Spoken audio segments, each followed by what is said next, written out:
Hello everyone. Today we'll be learning to store some data and look at a data structure known as lists. These are similar to arrays in C.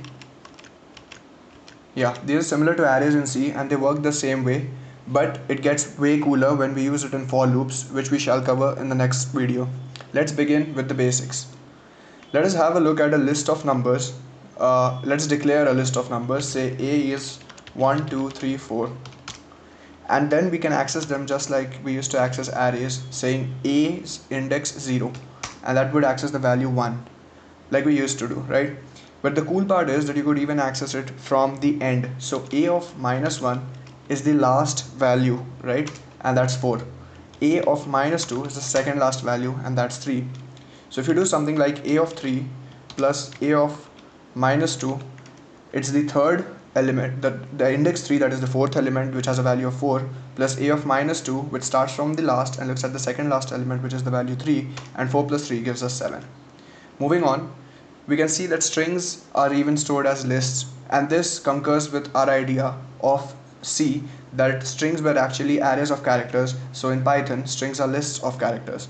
Let's declare a string BITS Goa, and we can see that the fourth index of the string is G. So this confirms that just like our logic with C, here also the strings are stored as lists of characters rather than array of characters, which is basically the same thing. But please observe that we did not write S of 7 as BITS Goa or anything of that sort. We did not declare the size of the array, is what I want to say. In fact, S of 7 would actually sort one character. Python keeps it simple. Next, we'll look at a concept known as slicing. This is a really fun and a really useful thing that Python does. We used for loops for accessing parts of strings, or using loops to even manipulate strings. These are things of the past, folks. Python's got us covered with slicing.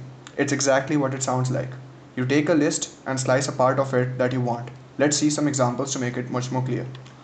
Let's declare a string love that takes the value BITS Goa. And if I write this love bracket colon 4, it prints bits. What it essentially does is, the syntax goes like this, that you have to first give the starting index before the semicolon, and then the final index after the semicolon, and it runs till the index before the value of the final index. So as in this case, since we haven't given any initial starting index, it takes the value 0 as default. So it starts with the index 0, that is B, and goes till 1 before the fourth index. So 0, 1, 2, 3, that's bits, that's 4 characters that are printed. To make it more clear, we now print love 5 colon brackets, and since we didn't define the final index case, it takes the default value, that is the end of the list. So this prints OA, which is basically starting from the fifth character, that is O, and going till the last, that is A. So it prints OA. To make it more clear, we can look at this example. So this starts from 1 and it will go to till the 6th index, because 6 is 7 minus 1, and that prints its Goa. So you can try it on your own and get comfortable with it. We can now look at addition and multiplication of lists. Please note that we are not adding lists values, we are just adding two lists, and this is similar to the fact that we concatenated strings in C. Here first we see it with examples of strings, with the example of numbers. So we declared two integer lists, A is 1, 2, 3 and B is 4, 5, 6. And if you do a plus B, both of them get concatenated to a single list that has values 1, 2, 3, 4, 5, 6. It works the same way with strings as well. When you multiply a list, the list gets repeated that many times. We can see an example with strings. Let's say A is hello.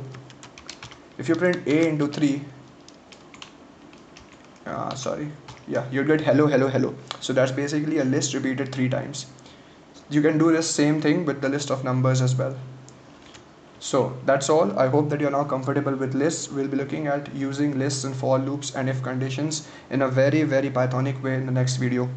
Hope you have a great time ahead and enjoy your vacations. Thank you.